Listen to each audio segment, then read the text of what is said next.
Gazette du Togo, une vision sur l'actualité togolaise et sur le monde.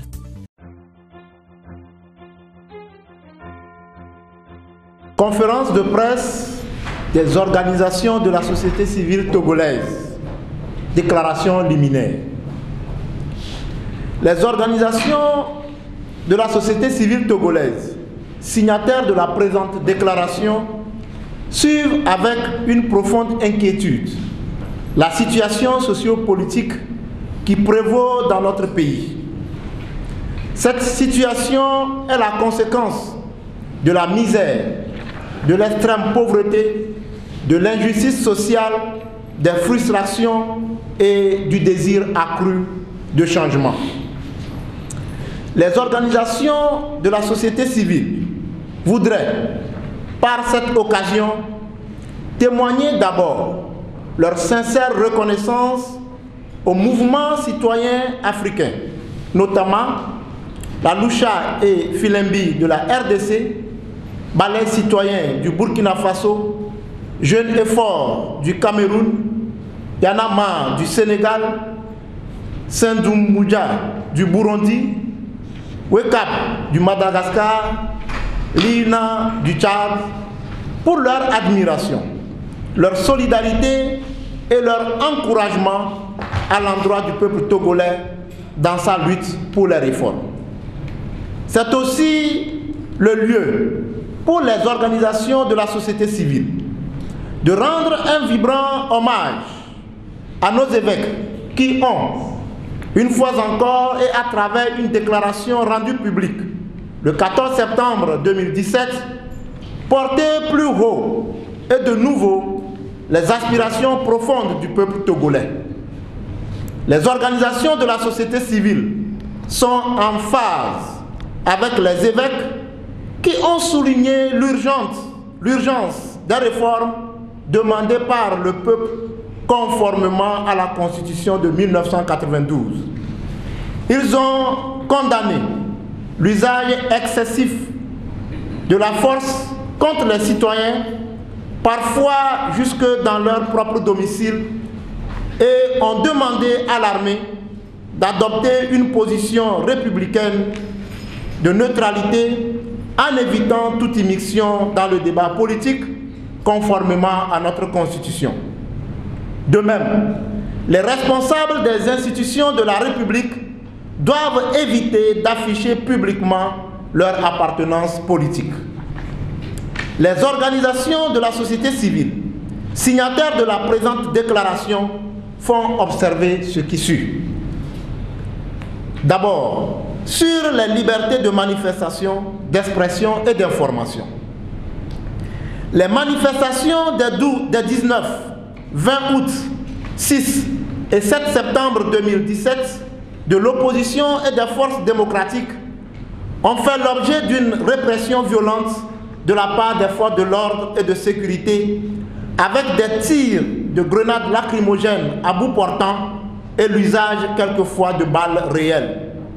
Cette répression a engendré des blessés graves et des morts. Les violences se sont exacerbées dans la nuit du 7 au 8 septembre 2017 où les forces de l'ordre, sortant du champ des manifestations, se sont déchaînées sur les populations dans le quartier de Baie, les poursuivant jusqu'à leur dernier retranchement dans les maisons d'habitation, dans les chambres et exerçant sur elles de graves et violents sévices corporels.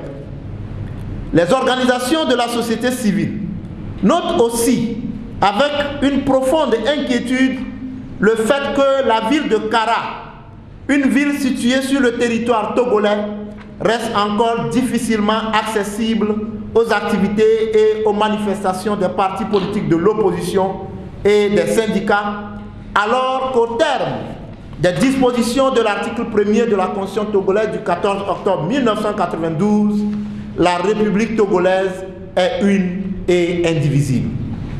En outre, les organisations de la société civile demandent au gouvernement de faire une meilleure lecture de la loi sur les manifestations pacifiques publiques.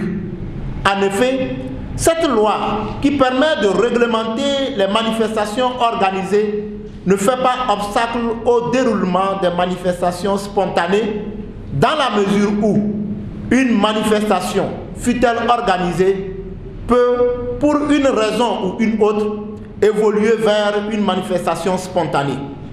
Dans ce cas de figure, l'administration a l'obligation d'encadrer la manifestation. Pour les organisations de la société civile, il ne fait pas de doute que les menaces qui pèsent sur la liberté de réunion et de manifestation pacifique publique sont réelles et graves.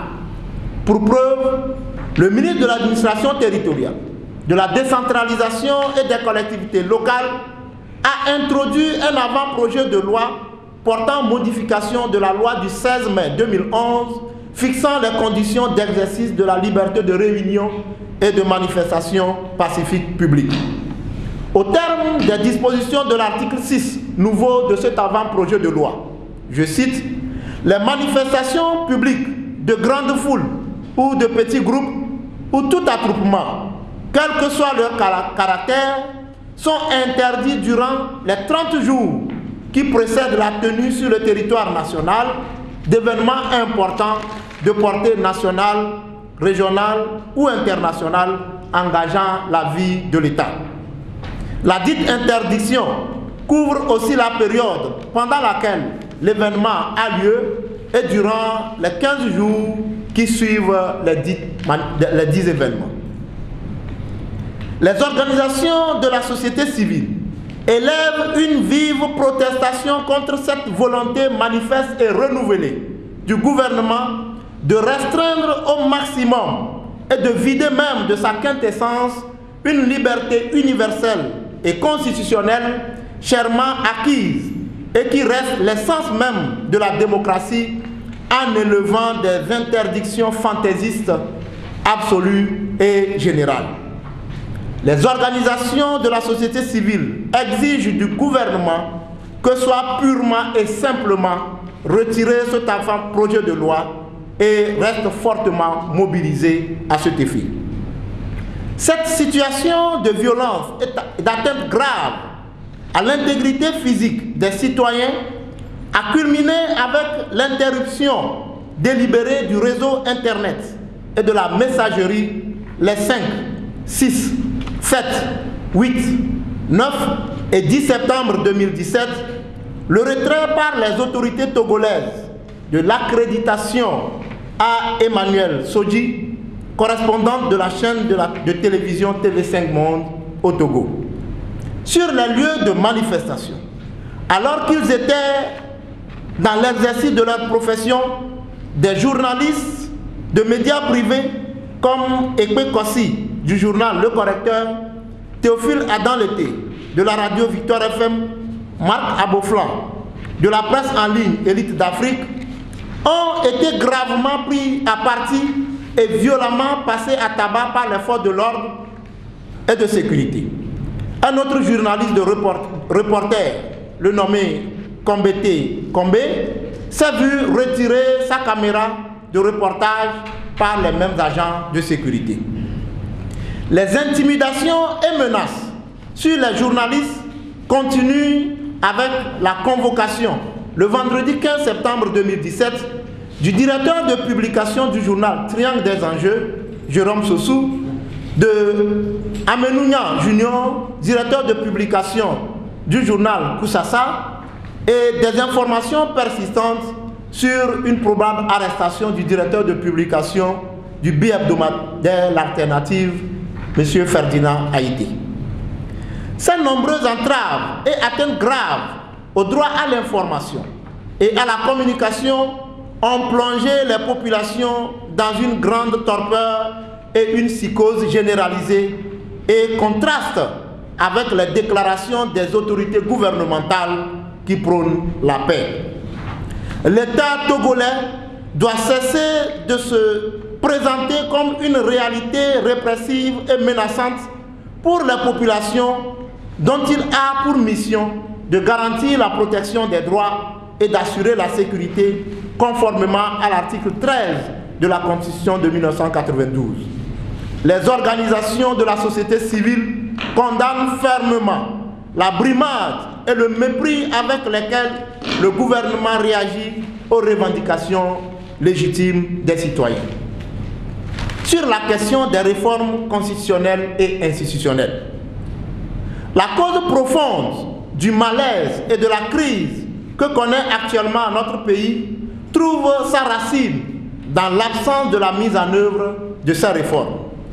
Sur cette question, les informations et les échanges recueillis lors de la récente tournée de la commission de réflexion sur les réformes politiques, ainsi que les revendications portées par les populations lors des manifestations des 19 et 20 août, 6 et 7 septembre 2017 sont très éloquentes et claires. Il s'agit, pour ce qui concerne les réformes constitutionnelles, de retourner à la constitution originelle du 14 octobre 1992, adoptée par référendum à plus de 97% des Togolais. Les organisations de la société civile, signataires de la présente déclaration, estiment pour leur part que seule cette constitution ne vise personne. Elle est donc neutre et revêt les caractères cardinaux d'une loi en ce qu'elle est générale, impersonnelle et obligatoire. Telle a été la position des organisations de la société civile lors de leur rencontre qu'elles ont eue le mercredi 13 septembre 2017 avec la délégation de la commission de la CEDEAO conduite par son président, M. Marcel de Souza, venu à Lomé rencontrer les protagonistes de la crise que traverse notre pays, le Togo. Les différents points abordés par la délégation lors de cette rencontre avec les OSC étaient la limitation du mandat présidentiel, la question du mode de scrutin, le vote de la diaspora, la question des institutions à revigorer, la libération des personnes arrêtées lors des manifestations des 19 et 20 août 2017. En ce qui concerne le premier point, qui est le point de discorde, les organisations de la société civile ont clairement soutenu la position exprimée par le peuple qui consiste à retourner à la version originelle de la Constitution du 14 octobre 1992. L'article 59 de cette Constitution dispose, je cite, « Le président de la République est élu au suffrage universel direct pour un mandat de 5 ans renouvelable une seule fois. En aucun cas, nul ne peut exercer plus de 2 mandats. » Fin de citation. Comme on peut aisément le constater, à travers cette formulation, seule cette Constitution n'a pas pour vocation de régler une question personnelle.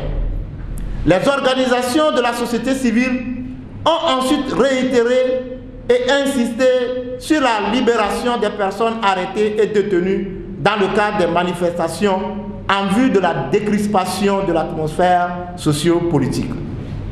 Le président de la commission de la CEDEAO a rassuré les organisations de la société civile et a affirmé que la commission sera du côté du peuple togolais comme elle l'a été en Gambie. Les organisations de la société civile ont demandé à la commission de la CEDEAO de rester fidèle et dynamique à sa vision 2020 de la CEDEAO des peuples et d'œuvrer ardemment à l'alternance dans son espace communautaire. Les organisations de la société civile s'engagent à tout mettre en œuvre pour que seule puisse triompher la volonté du peuple qui est seule au-dessus des intérêts partisans et particuliers. Pour elle donc, aucun compromis ne devra se faire sur le dos de notre peuple. Les organisations de la société civile demandent à cet effet aux populations togolaises de rester mobilisées pour des valeurs et des principes d'intérêt national. En conséquence, les organisations de la société civile appellent les Togolais au Togo et à l'étranger à se mobiliser les 20 et 21 septembre 2017 pour exiger le retour à la Constitution du 14 octobre 1992. Fait à Lomé le 18 septembre 2017, les organisations signataires APED, CACIT, CEJP Togo, Flambeau Citoyen, Ligue Togolaise des droits de l'homme, Nouboueke, Rameau de Gézé, STT, Saint-Fort, UST, Winiga. Je vous remercie pour votre attention. La Gazette du Togo, une vision sur l'actualité togolaise et sur le monde. Rejoignez-nous sur le www.lagazettedutogo.com ou sur nos comptes Facebook, Twitter et YouTube. Pour tout contact, écrivez à contact@lagazettedutogo.com ou appelez le 92 80 88 53. La Gazette du Togo, c'est l'information en continu.